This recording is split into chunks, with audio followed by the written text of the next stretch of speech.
So welcome. The presentations of today is based on some thoughts that I have had while hiking and also while doing Drupal. In fact, the idea for this session came up at DrupalCon, New Orleans. And so I've been percolating on it for a long time, and I actually gave this presentation at DrupalCamp Asheville, but it was a shortened version of it. They scheduled me for a 20-minute session, so I don't think I will go the full length on the session today, but at least I have a little bit more than what I did at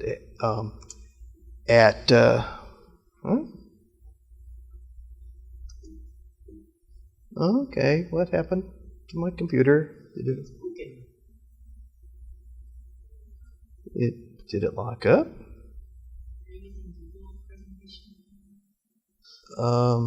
No. Revealed JS. Let's see. There we go. All right. So, for those of you who don't know anything about me, so I've been doing Drupal for a long time. That's sufficient to say. And I mentioned my trail name, Gravity, which I'll get into a little bit more later, but there is kind of a dual story on that.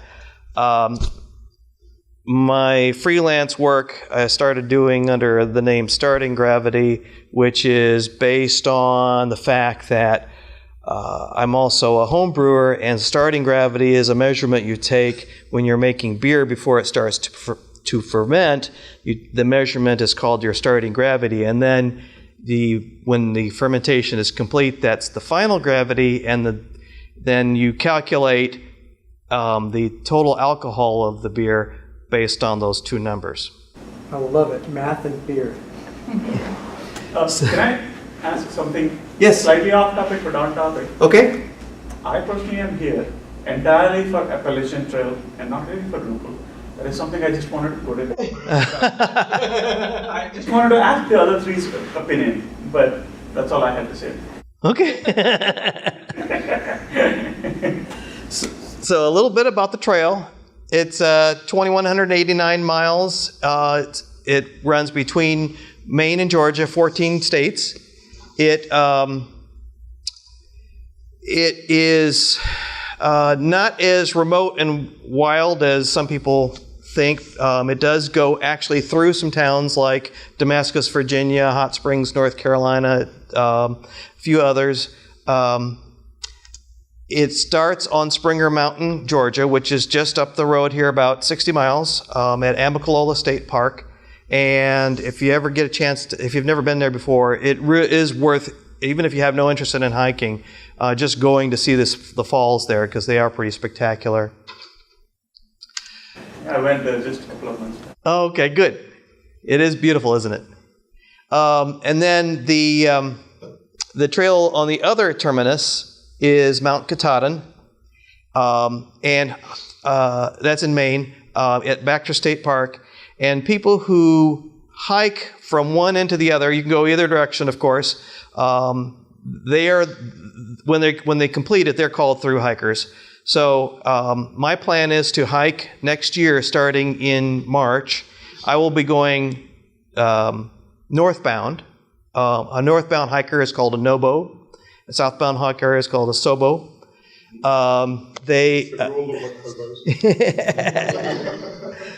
And that hobo, or the nobo and the nobo and sobo is a kind of an indication that there is a certain nomenclature that goes along with the trail. So the trail is marked frequently with a white blaze, such as that. That one's kind of a sloppy one, but it's a white paint mark somewhere along the trail, either on a fence post or a highway sign or a tree such as that, or sometimes on rocks, whatever's. And the idea is that you should be able to see where you're going on the trail and give that gives you the assurance that you're on the right path. It's the connector. The cable. Yeah. Doing it all day. I know, this is the bad room for that. Okay. Nice. What did I do? You didn't do anything. All right, where's my other browser window?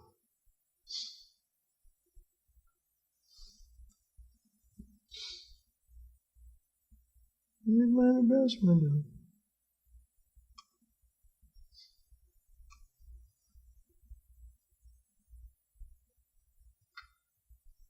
There we go. All right, I don't know if I'm going to be able to fix the colors. Yeah. So along the trail are shelters. The AT is somewhat unique from the other long distance trails, which, by the way, there are several. The other two that are most known are the Pacific Crest Trail and the Continental Divide Trail, and together those are considered the Triple Crown of long distance hiking. Anyway, they do not have shelters.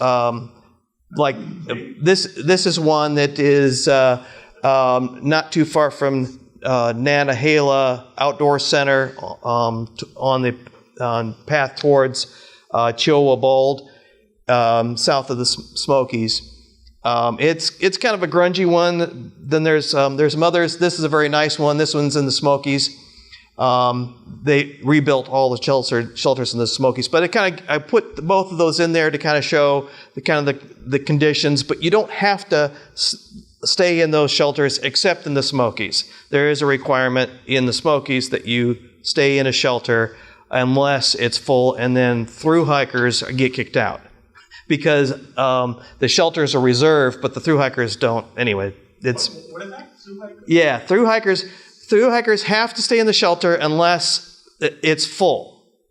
Then the through hikers get kicked out because other people who are also there doing section hiking or whatever, they have made reservations. So the through hikers don't make reservations because but they get that special dispensation because as long as they started 50 miles before and in 50 miles after, they're considered a through hiker. And the Smokies have one other. Well, you have to register for one thing, and you have to actually pay to go through the Smokies, whereas everything else is free. The other. Sorry. Yeah. The shelters in general, are they like A, do you have to reserve? B, are they paid? Everywhere else, they're totally free. And no reservations, yeah. And they generally sleep anywhere between 6 and 12 or 14. They don't have any facilities except many of them will have a latrine of some kind, an outhouse. They and many of them also will have a bare hanging system, a cable system for hanging your food. Yeah. So no bunks or bed bunks? They have just a platform. Yeah. And the second thing is, how far apart are they? Generally between 6 and 8 miles. It'll vary, but yeah. So like especially when you're first starting, the trail can be a little bit challenging because you haven't really gotten your hiker legs going. So it's nice to have that shorter distance between shelters. But eventually, most through hikers, they will get up to where they can do 20 to 25 miles a day. And you actually will want to try to get in as many miles as you can rather than just take a leisurely stroll, because especially if you're going northbound, because at some point winter's going to come. And at the end of October, it's pretty much impossible to get to Mount Katahdin. So so you definitely have to go within a certain make a certain effort to finish your hike. Otherwise, you can do what is called a flip-flop, where you go to a certain point and then jump to another part of the trail and then go in the other direction to reach back to, like, for example, some people will start at Harper Springs in Virginia, West Virginia area, and they will go northbound to Katahdin, and then they will jump back down to Harper's Ferry and go southbound to Springer, or variations of that. So again, those are called flip-floppers. Hiking can you just hike whenever the conditions are. It's hard to really tell, but that we were hiking in 40-mile-an-hour winds, and the leaning that you see, that was intentional to kind of brace yourself against the wind. Is that why your wife won't hike with you anymore? Yeah. No, my wife won't hike with me because it would require peeing in the woods, and she doesn't do that. So there are some. The point of this presentation is, it's really hard to do with a presentation like this with your friends.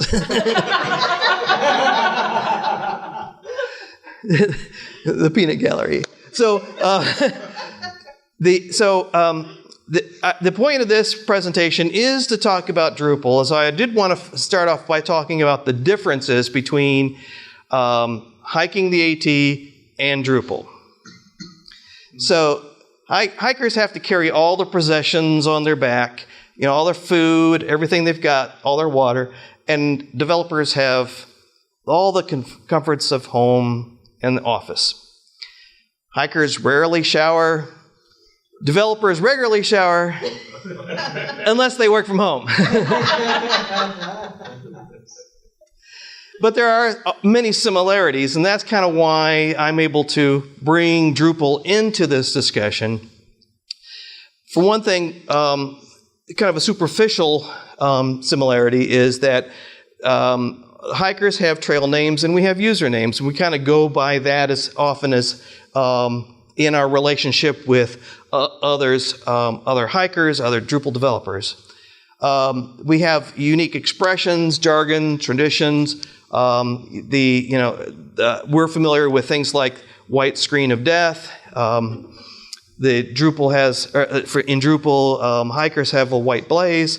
So we kind of share that kind of thing. Hiking the trail is free. Downloading Drupal and using is free. It's open. I mentioned the fees and the Smokies, but that's actually a rarity. Otherwise, it is totally free, and as long as you have, I was going to say, as long as you don't have a disability, but that's not true, because there are people who have hiked who are blind. There are people who have through hiked that. There's a woman who hiked this year who is paralyzed, but she, through an assisted device of some kind, was able to hike it. So just like you're able to be a Drupal developer and still have some disabilities.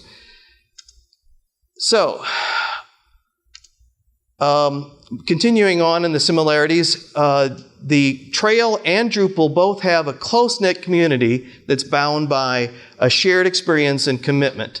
And I think that's one of the things that's really an appeal and a draw to being a thru hiker as well as being a Drupal developer, is that you have that shared experience with others.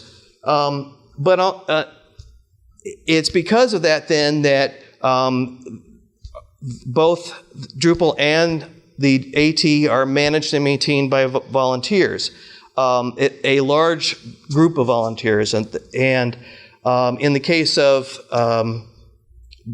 the AT, that kind of volunteer work goes in many directions, including maintenance, as well as doing things like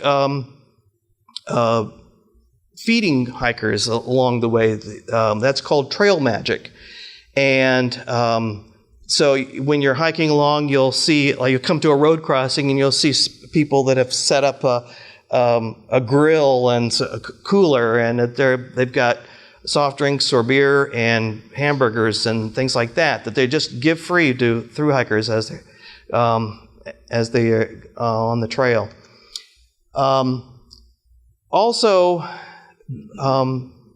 the AT and Drupal are supported by governments, businesses, nonprofits, and in the case of the AT, it is actually a national park, part of the National Trail System, but it is a volunteer organization that does most of the work of managing it. In the case of Drupal, we have support from governments by the fact that a lot of government sites use Drupal. The White House, in particular, has released a lot of modules and supported Drupal. But of course, then we have businesses and nonprofits that use Drupal and contribute back to it in various ways. And of course, both offer many challenges and rewards. So I came up with a list of about 7 lessons that I felt like I was learning as I was hiking the AT, and that these lessons can be applied to Drupal work, and that they are things that I would like everyone to kind of to share these thoughts and perhaps think about them as they do Drupal. The first is a concept that hikers really know, and that is that you have to be careful what you carry. Carry only what you fear is actually a line from a song by Bruce Springsteen, and hikers have adopted this concept, and the idea is that you need to be careful of how much you carry, because you're going to wear yourself out if you. I mean, it's an easy concept to understand. The more you carry, the harder it is to hike. So you want your backpack to be as light as possible, and that's a concept that I think that we as Drupal developers are better off adopting as well, because we should be thinking about what it is that we fear when we put in and use that as a basis for what we put into our website. What do we fear? Well, hikers, they fear the cold, so they're going to carry a sleeping bag. They're going to bring warmer clothes, things like that. What do we fear as Drupal developers? Well, we fear hacking, so we're going to build in some security into what we do. And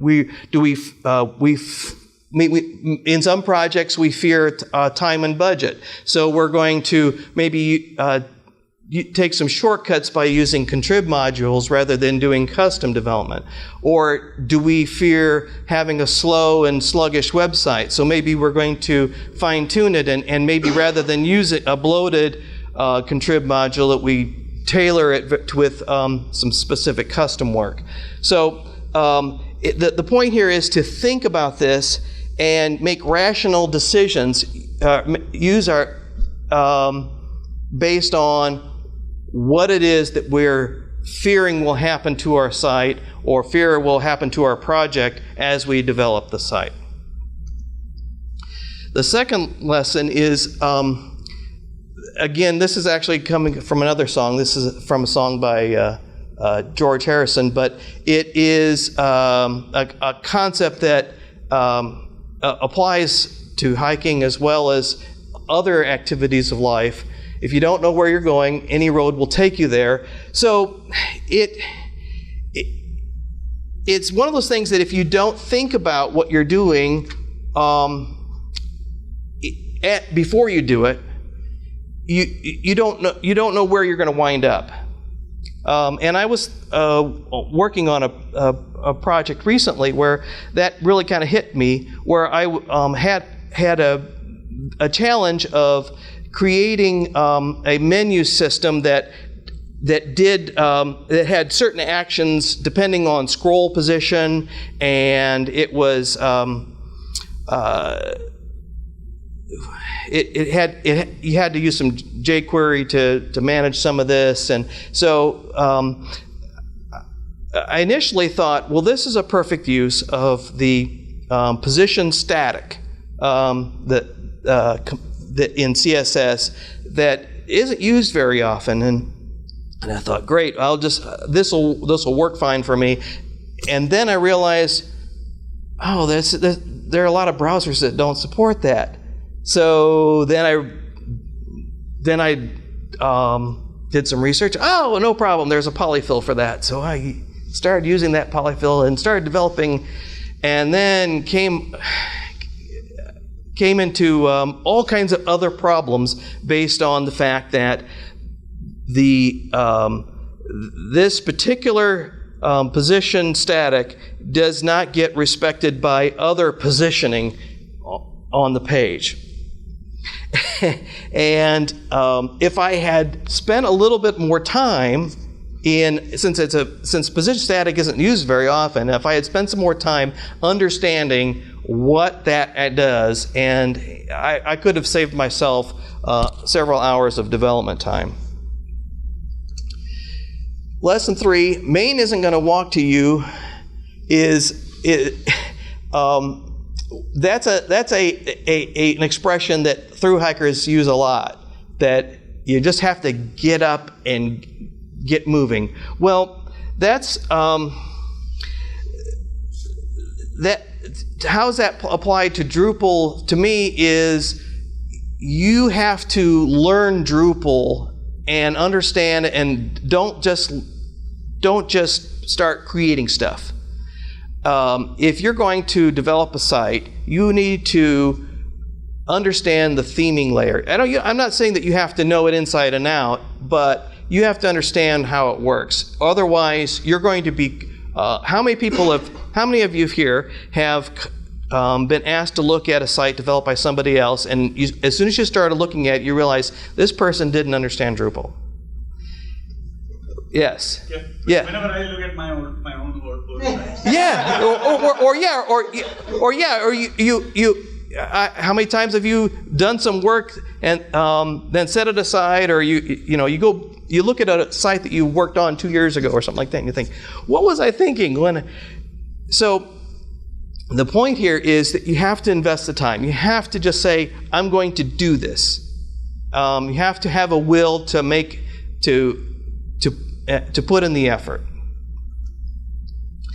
Lesson 4 is no pain, no rain, no Maine. And there's a corollary to that, and that is pain is mandatory and misery is optional. Now, the point here for Drupal developers is that sometimes this stuff is painful. Drupal's hard. Sometimes you just want to give up. But my feeling is that spending time digging into it is how you learn, and is how you get better. And you could perhaps say, I don't know how to do this, I'm going to let somebody else do it. Or I'm going to take a shortcut and I'm going to forget about it. But if I'm in a situation right now where I'm using the group module, and I'm learning how to implement that into a site, and I've come upon a situation where, because group module is fairly new and it doesn't have a lot of features to it, I have to figure out how to do something that I'm probably going to need to create a custom rules action. And I've never written a custom rules action before, but I'm going to learn it. I'm going to dig into it, and I'm going to figure it out, because as soon as I do that, I'm going to understand rules a lot better. And that's going to make me a better developer. Lesson 6, or 5? 5. is somewhat similar to, did I go the wrong way? No. I locked up my computer again, is what I did. Oh,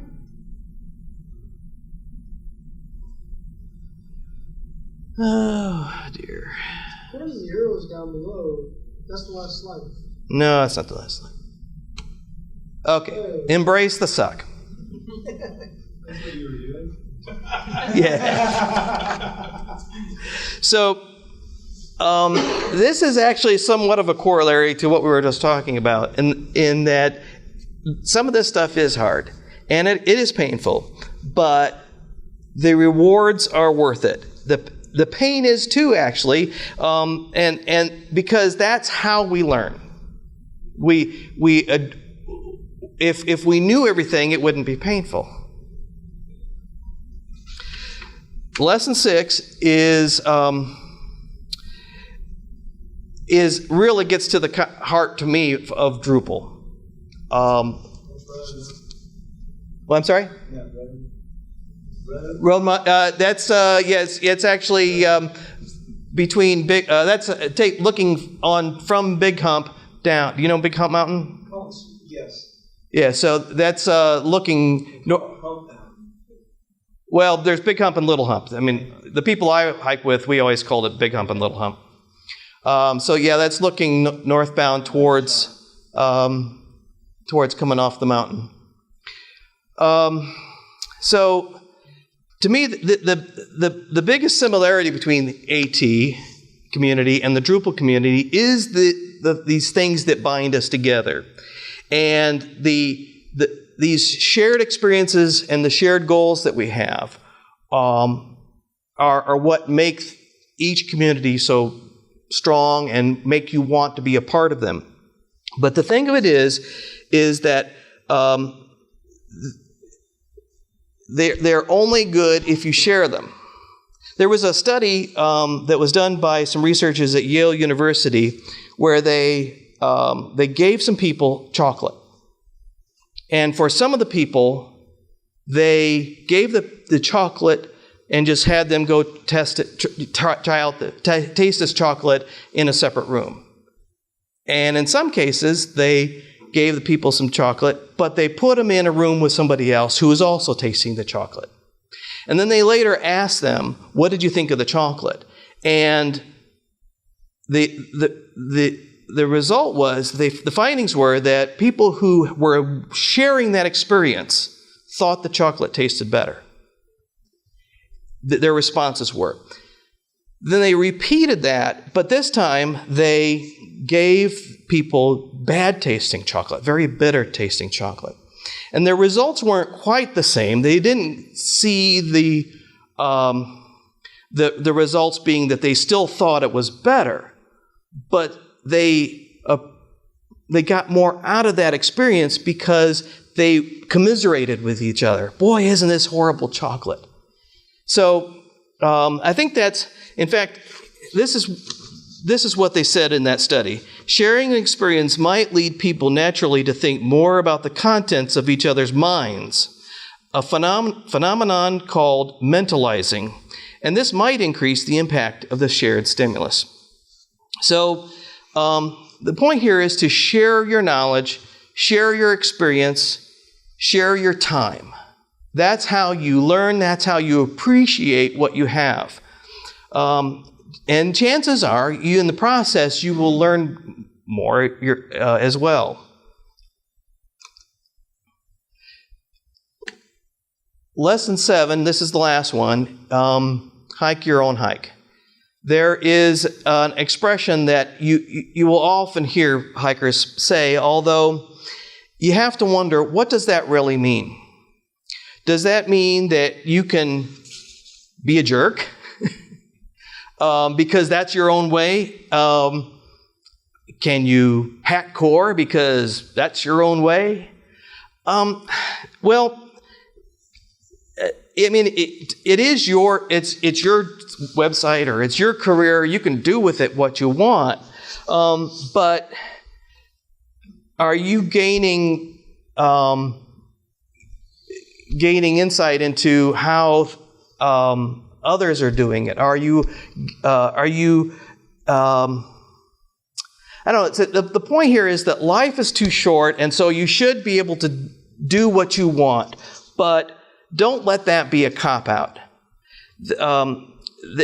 And I guess, to me, I add to that, leave no trace, which is another outdoors expression, and it is used to say, don't leave wreckage behind. Don't leave a negative impact on what you do. So those are my lessons. I did have one more thing to add about the AT, and this is something to kind of keep in mind, especially next. As I said, next year I'm going to through hike the AT, but I am thinking about getting off the trail in April to go to DrupalCon. And the thing that I want you to know is that through hikers never die; they just smell that way. Thanks for the warning. Lee, keep that in mind as you pick it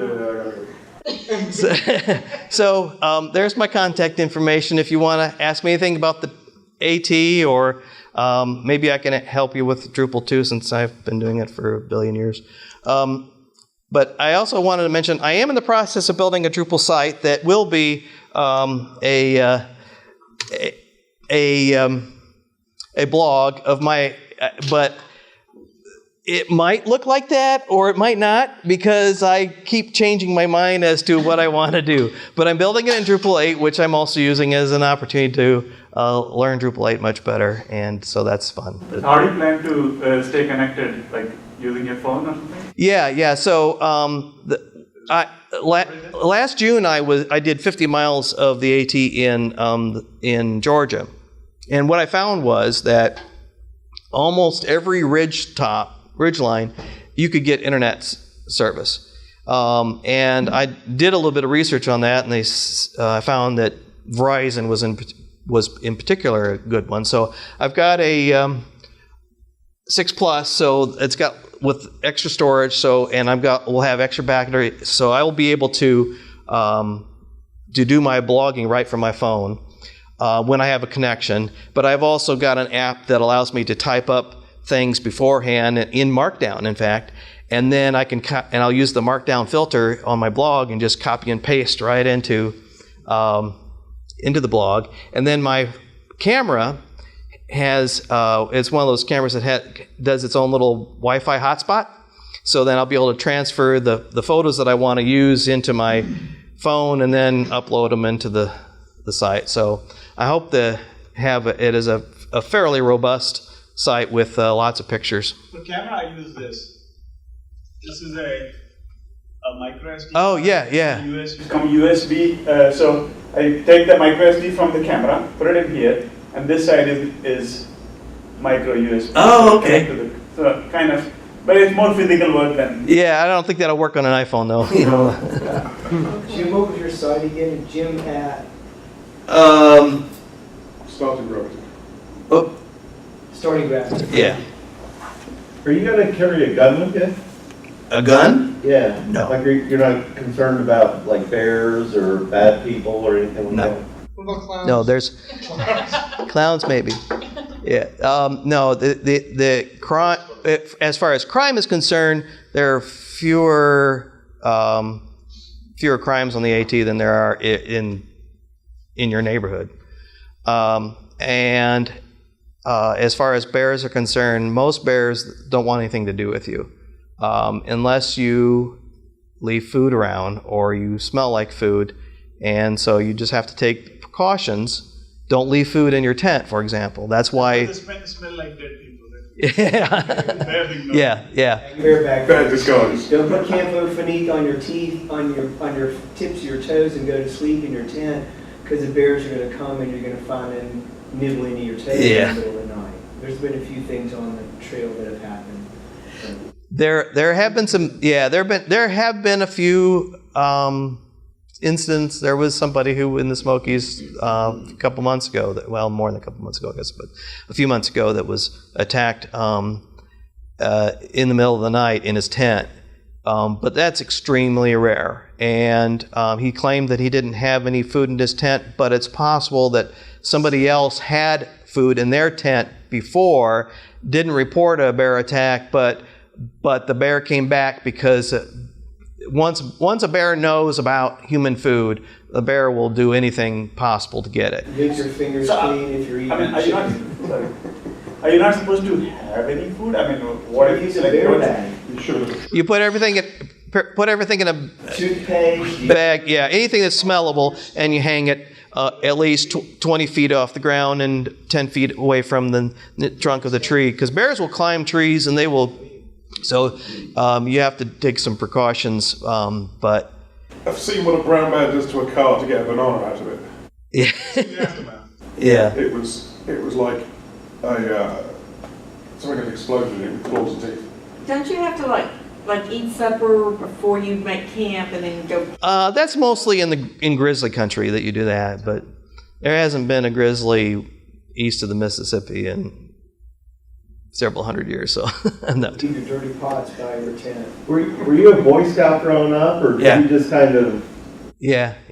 I was one merit badge away from Eagle, and then I quit. But but I have an excuse, at least one that I give, and that was that I fell in love and I married her. So. All right. You're no longer a Boy Scout, you're a Mountain Scout. You have or any of the... When I was 15, I went to Philmont. Mm-hmm. Yeah, that's a big backpacking place. Yeah. 1975 when I was there. 75. I think it was 71, something like that. Those are your boots hanging over the big name on the bottom of your soul. I have a boring Drupal question. Yeah. Sorry. So the one thing that your presentation sort of reminds me of, or I think it's maybe a side point to it, is like work-life balance. So, Yeah. Because I work with Jim. He works really hard. He knows a lot of stuff. He also does things like hiking and, you Drinking become a beer. family and things like that. So one thing that I find, and I'm figuring it out or trying to poorly, but And I'm trying to kind of, well, one teach you is that. well, no, I know, but one thing about Drupal that I find is like I go to work and there's so much that has to be done on an existing site. You kind of muddle through that, get it done. There's really, for my position in the project, I don't find really many routes to actually learn things for like the next steps or whatever that I basically find myself doing that at home or on the weekends with my own stuff, and I probably learn more doing that than I do the 8 hours I'm at work every day. But that's also really depressing.